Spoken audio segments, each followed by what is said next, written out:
धरना कार्यक्रम की अध्यक्षता कर रहे राष्ट्रीय जनता दल नौतन प्रखंड के प्रखंड अध्यक्ष जी भाई नेक मोहम्मद अंसारी साहब, राष्ट्रीय जनता दल नौतन के प्रखंड महासचिव, प्रधान महासचिव और इस कार्यक्रम के संचालनकर्ता निर्भय कुमार यादव जी,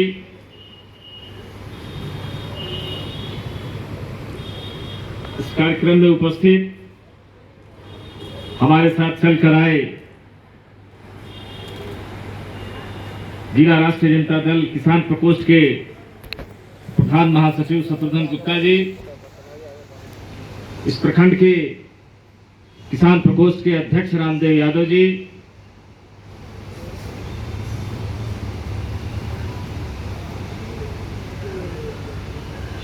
रामछत्री यादव जी, पंचायत अध्यक्ष कुतराहा के भीम यादव जी, जगदीशपुर पंचायत से आए उपेंद्र यादव जी, किसान प्रकोष्ठ राष्ट्रीय जनता दल के जिला उपाध्यक्ष अजय प्रसाद यादव जी,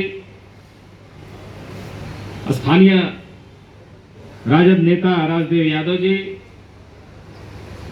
मोहम्मद शकूर मियां जी, शिकारी यादव जी, प्रेमचंद्र कुशवाहा जी, ललन यादव जी, प्रभु यादव जी,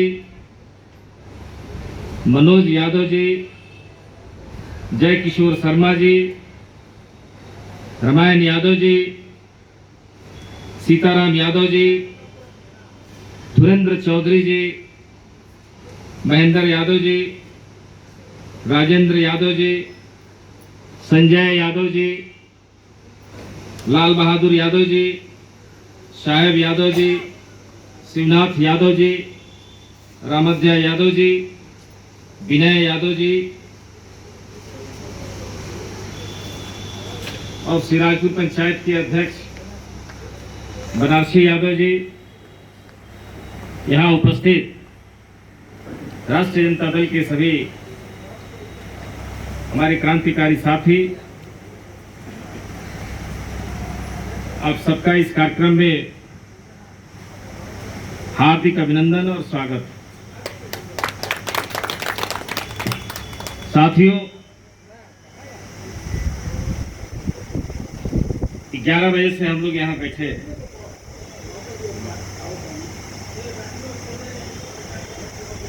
कि 11 बजे से लेके 5 बजे तक ये धरना का कार्यक्रम होना है।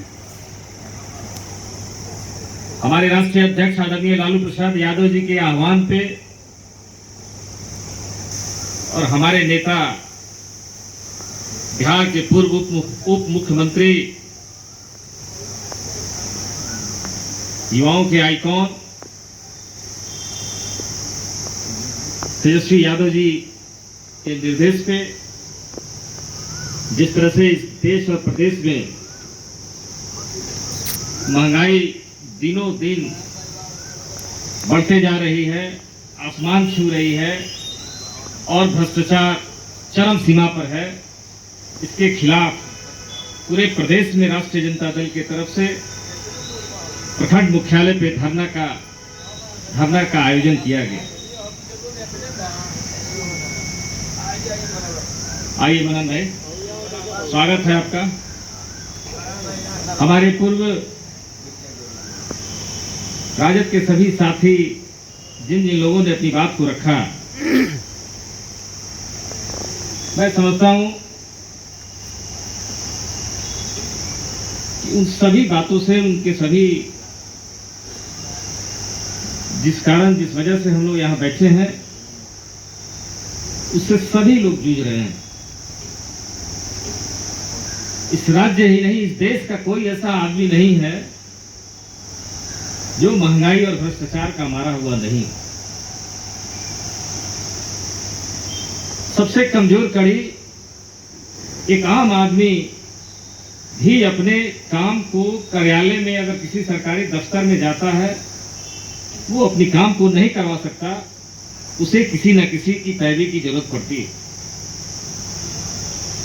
सबसे कमजोर नस है और इस नस को हमारे नेता ने पकड़ा और सभी राष्ट्रीय जनता दल के सिपाहियों को, पदाधिकारियों को, कार्यकर्ताओं को यह आदेश दिया कि आप गांव में जाएं, पंचायत में जाएं, समाज के उस अंतिम व्यक्ति तक जाएं जो लोग भ्रष्टाचार से परेशान हैं और महंगाई से दबे हुए हैं। उनका सहयोग करें और अपनी बात को सरकार तक पहुंचाने के लिए धरना का कार्यक्रम करें। धरना के माध्यम से अपनी बात को रखें और अपनी बात को सरकार तक पहुंचाएं और साथ ही समाज के उस अंतिम व्यक्ति तक भी पहुंचाने का काम करें।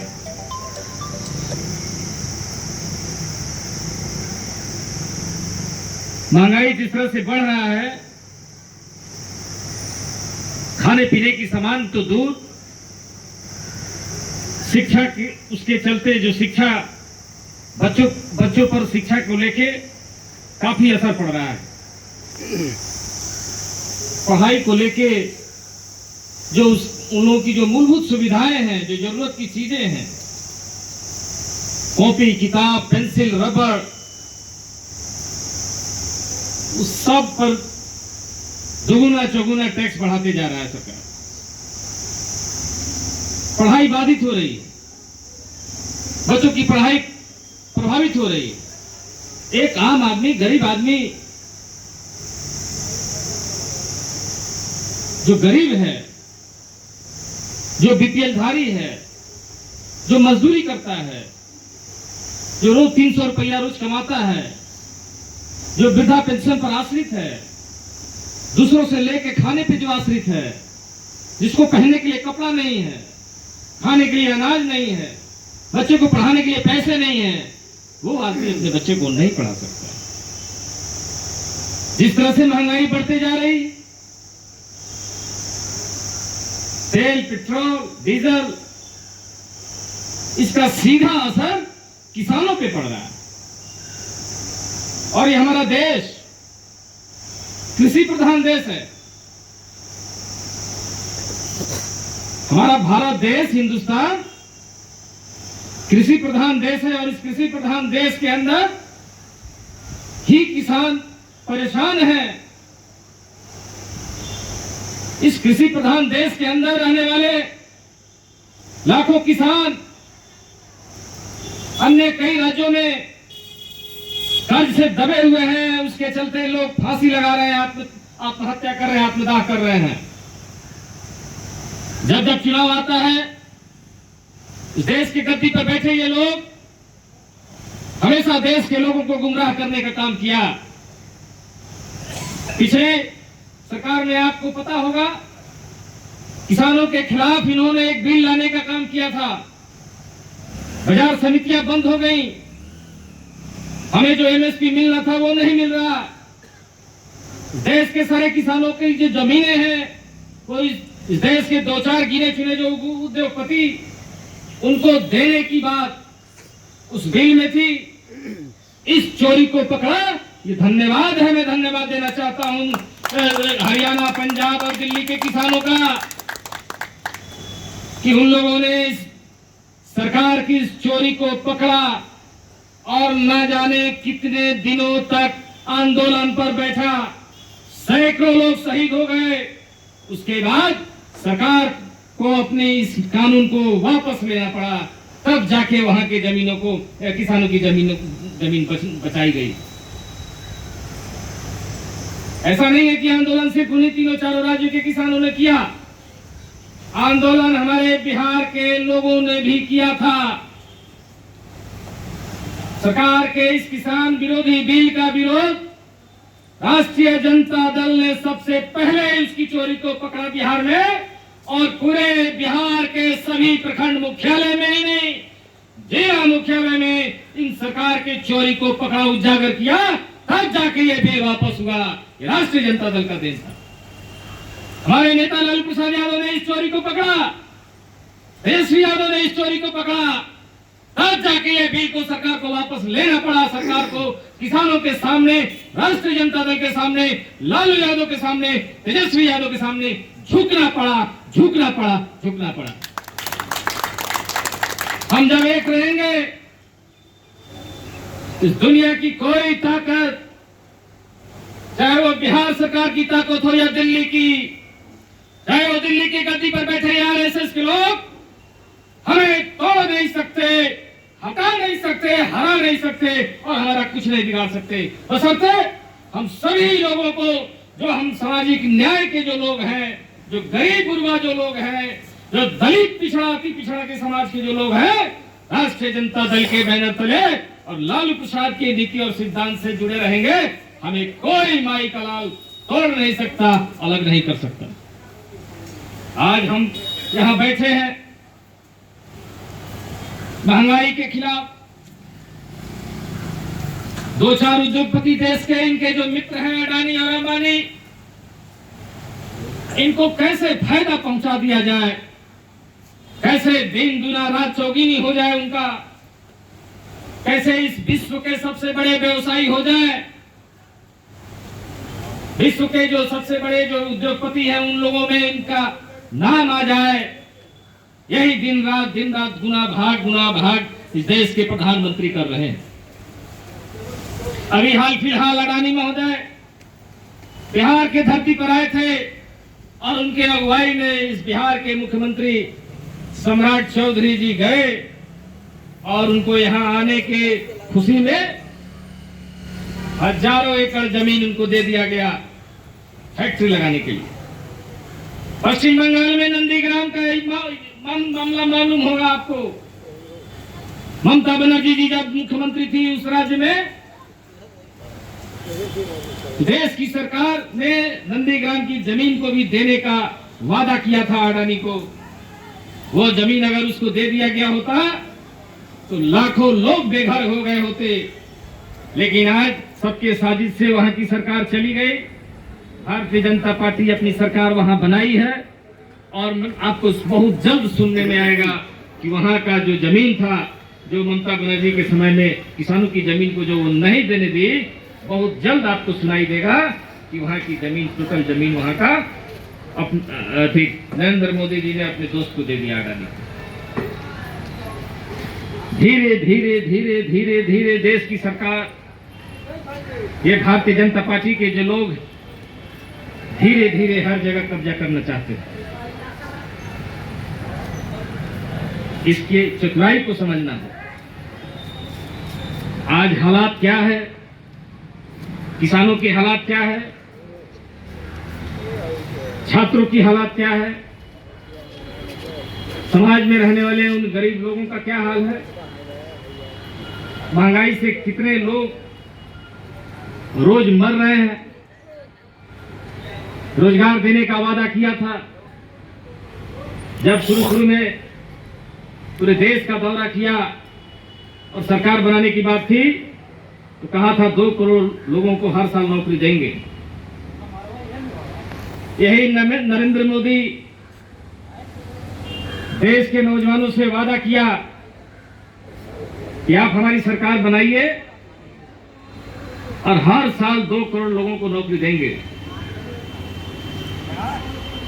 2 करोड़ नौकरी तो दूर की बात, नौकरी देने की दूर की बात, आने वाले समय में हर साल नौकरी छीनने का काम सरकार कर रही है। ओल्ड पेंशन को बंद कर दिया। कांग्रेस के जमाने में ओल्ड पेंशन चलता था, वाजपेयी जी की सरकार आई, ओल्ड पेंशन बंद हुआ और ये नरेंद्र मोदी ने भी ये वादा किया था कि सरकार बनेगी तो हम इसको चालू करेंगे, लेकिन आज तक 12 साल बीत गया, इस पर कोई चर्चा नहीं। आज का जो हालात है, आज की जो स्थिति है, गरीब और गरीब होते जा रहा है, अमीर और अमीर होते जा रहा है। भ्रष्टाचार इस कदर फैला हुआ है, मकड़े की जाल की तरह, कि उससे निकल पाना इतना जल्दी संभव नहीं। इस राज्य में, राज्य की सरकार और देश की सरकार दोनों एक मिजाज का। 2025 में बिहार की जनता ने जो मैंडेट दिया था आदरणीय नेता पूर्व मुख्यमंत्री नीतीश कुमार के नाम, और हमारे नेता तेजस्वी यादव ने ये हमेशा कहा और ये कहते रहे कि इनको मुख्यमंत्री बनने नहीं देगा, सब रहने नहीं देगा। भारतीय जनता पार्टी इनसे मिल के चुनाव लड़ रही है, लेकिन जरूर इनको मुख्यमंत्री के पद पर ज्यादा दिन तक रहने नहीं देगी। वो बात सत्य हुआ। 3-4 महीना में 2 मुख्यमंत्री हम लोग देख लिए। इनसे तो कानून व्यवस्था भी नहीं ठीक हो पा रहा है। भ्रष्टाचार कैसे खत्म होगा? जो आदमी की खुद दोषी हो, जिसके ऊपर न जाने कितने मुकदमे हो, एक नरसंहार का आरोपित व्यक्ति बिहार की गद्दी पर बैठा है और दूसरों को नसीहत देते फिरता है। इनका रोज का काम है, बिहार के विकास पर कोई चर्चा नहीं, बढ़ती हुई महंगाई को रोकने पर कोई एजेंडा नहीं, भ्रष्टाचार इस कदर कायम है, इसको खत्म करने पर कोई चर्चा नहीं। बस एक ही चीज बच गया है कि कैसे लालू परिवार को बेइज्जत किया जाए, लालू परिवार को कमजोर किया जाए, लालू परिवार को खत्म कर दिया जाए, लालू परिवार के घर को खाली करा लिया जाए और लालू परिवार की सुरक्षा को वापस ले लिया। सिर्फ और सिर्फ एक एजेंडा है वर्तमान सरकार के पास। विकास पर कोई चर्चा नहीं, नौजवानों के लिए कोई रोड मैप नहीं, किसानों के लिए कोई रोड मैप नहीं, गरीबों के लिए कोई रोड मैप नहीं, लाखों बीपीएल परिवार है उसको कैसे बिलो पॉवर्टी लाइन से ऊपर ले जाया जाए, इसके लिए कोई रोड मैप नहीं, उद्योग धंधे कैसे आगे बढ़े इसके लिए कोई रोड मैप नहीं, बिहार को कैसे आगे ले जाए इसके लिए कोई रोड मैप नहीं। बस सिर्फ हरे गमछे वाले को पकड़ो, सुरक्षा वापस ले लो। अरे भाई, जिस घर में 2 पूर्व मुख्यमंत्री रह रहे हो, तुम्हारा जन्म उस घर में हुआ हो, आज तुम जितना बात बोलते हो तुम आज उसी दरबार के दरबारी रहे हो। एक समय में तुम्हारे चलते भारतीय जनता पार्टी ने इनको जब राबड़ी देवी मंत्रिमंडल में मंत्री बनाया गया था तो कम उम्र का हवाला देके भाजपा सड़क पर उतरी थी, इनको मंत्री पद से हटाया गया था। वो आदमी राबड़ी देवी को बोल रहा है, वो आदमी राबड़ी देवी के अंगरक्षक और घर को खाली कराने का काम कर रहा है। आज वर्तमान में नेता विरोधी दल है राबड़ी देवी। ये सर्वोच्च न्यायालय ने कहा है, ये बंगला जो खेल रहे हैं, सुरक्षा आरक्षक जो खेल रहे हैं, बिहार के लोगों को भरमाने का काम कर रहे हैं और अपने आला कमान को खुश रखने का एक पॉलिसी है, एक नीति है कि कैसे नरेंद्र मोदी और अमित शाह जी को उनको खुश रखा जाए कि हम सम्राट चौधरी को बैठाए हैं तो हम राष्ट्रीय जनता दल को कैसे गाली दे रहे हैं, राबड़ी देवी जी को कैसे गाली दे रहे हैं और लालू प्रसाद यादव और तेजस्वी यादव को कैसे हम बेइज्जत कर रहे हैं। कितना बेइज्जत कर रहे हैं, इन लोग इसी में लगे हुए हैं। कौन कितना, विजय सिन्हा हो, सम्राट चौधरी हो, प्रेम कुमार जी हो, जीताराम मांझी हो, ये लोग इसी में लगा हुआ है कि सबसे ज्यादा बेइज्जत कौन कर रहा है और हमारा सबसे बढ़िया रिपोर्ट कार्ड कहाँ तैयार हो रहा है। आदरणीय राबड़ी देवी जी बिहार की प्रथम महिला मुख्यमंत्री, लालू प्रसाद यादव जी इस प्रदेश के मुख्यमंत्री रहे। बिहार झारखंड जब दोनों एक था, संयुक्त बिहार के सबसे अच्छे और सफल और कुशल मुख्यमंत्री रहे लालू प्रसाद यादव जी। आज के समय में राबड़ी देवी जी नेता विरोधी दल है विधान परिषद में और सर्वोच्च न्यायालय सुप्रीम कोर्ट का ये वर्डिक्ट है, आदेश है कि भले पूर्व मुख्यमंत्री को बंगला नहीं दिया जाएगा, ये बात सही है, लेकिन उन्होंने ये भी कहा है सुप्रीम कोर्ट ने कि अगर वो किसी सदन का सदस्य है, अगर वो किसी सदन का सदस्य है तो उसको उस लायक बंगला दिया जाएगा। ये बात सुप्रीम कोर्ट ने कहा है। ये अनपढ़ है, गंवार है ये सत्ता में बैठे लोग, ये बंगला बंगला खेल रहे हैं, राजनीति कर रहे हैं और लोगों को ये बता रहे हैं अपने आका को खुश करने के लिए। सुप्रीम कोर्ट ने भले ये कहा कि पूर्व मुख्यमंत्रियों को बंगला नहीं दिया जाएगा, लेकिन उसने ये भी कहा है कि अगर वो किसी सदन का सदस्य है तो हमारी नेता विधान परिषद की सदस्य है, 2030 तक कार्यकाल है उनका, और नेता विरोधी दल भी हैं, इसलिए उनको उनके लायक बंगला मिलना चाहिए। और वो 2005 से लगातार 2026 तक उस बंगले में पूरे परिवार के साथ रह रही थी। खाली कराने का कोई मतलब नहीं था, लेकिन पूरे बिहार की राजनीति को भटकाने के लिए, भ्रष्टाचार से भटकाने के लिए, जो महंगाई बढ़ रही है उससे भटकाने के लिए, जो काम हो रहा है, अनर्गल काम जो हो रहा है बिहार में, चारों तरफ जो काम हो रहा है, जो गलत काम हो रहा है, उससे भटकाने के लिए सम्राट चौधरी और भारतीय जनता पार्टी ने एक पॉलिसी के तहत, एक राजनीति के तहत इसको मोड़ने का काम किया। कोई मतलब नहीं था।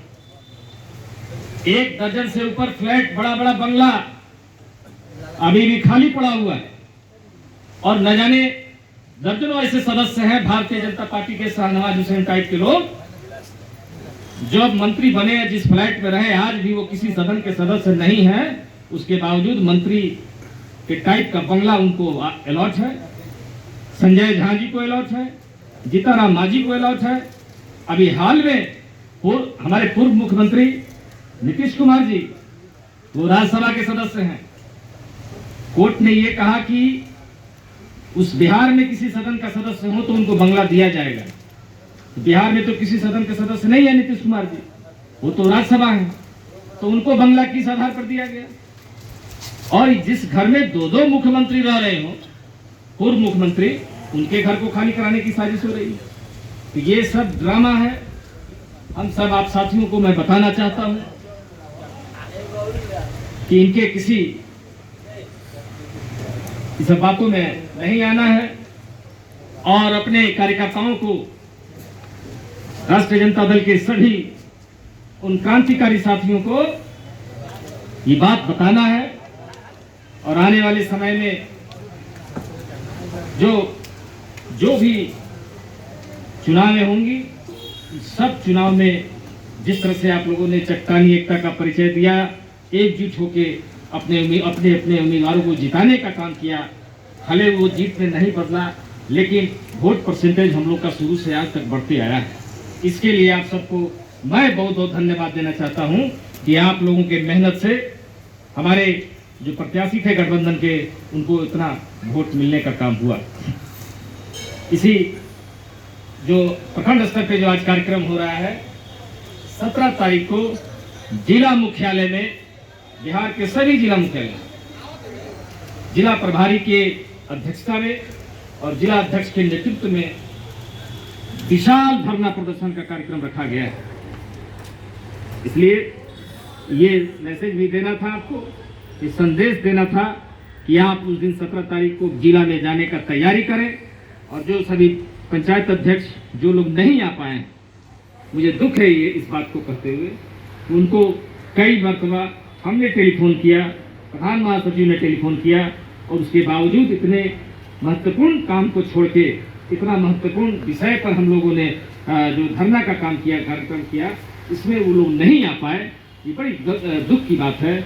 उन लोगों को जो साथी आए हुए हैं, वैसे साथी वह उन लोगों को 17 तारीख के कार्यक्रम के बारे में बताएं, और 17 तारीख को वहाँ आने का न्योता भी उनको दें कि पूरी तैयारी के साथ हम लोग को वहाँ रहना है और अपनी बात को सरकार तक पहुँचाने के लिए, और समाज के अंदर, समाज के अंतिम पायदान पर रहने वाले जो व्यक्ति हैं, उनको उन तक अपनी बात को पहुँचाने के लिए धरना प्रदर्शन जो है, जो कार्यक्रम है, अब दूसरा काम तो हम लोग कर नहीं सकते।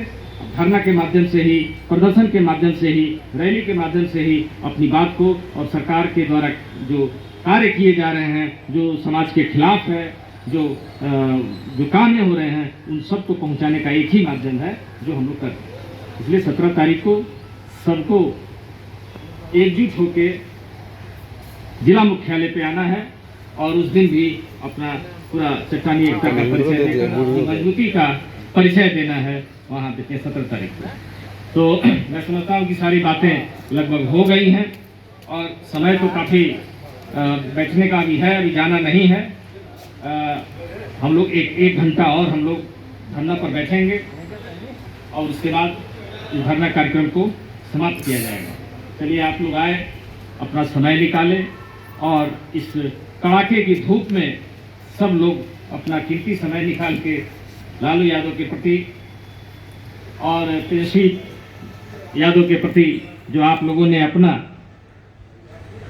त्याग और समर्पण दिखाया है, इसके लिए आप सबको राष्ट्रीय जनता दल किसान प्रकोष्ठ की तरफ से बहुत बहुत धन्यवाद, बहुत बहुत धन्यवाद, बहुत बहुत धन्यवाद।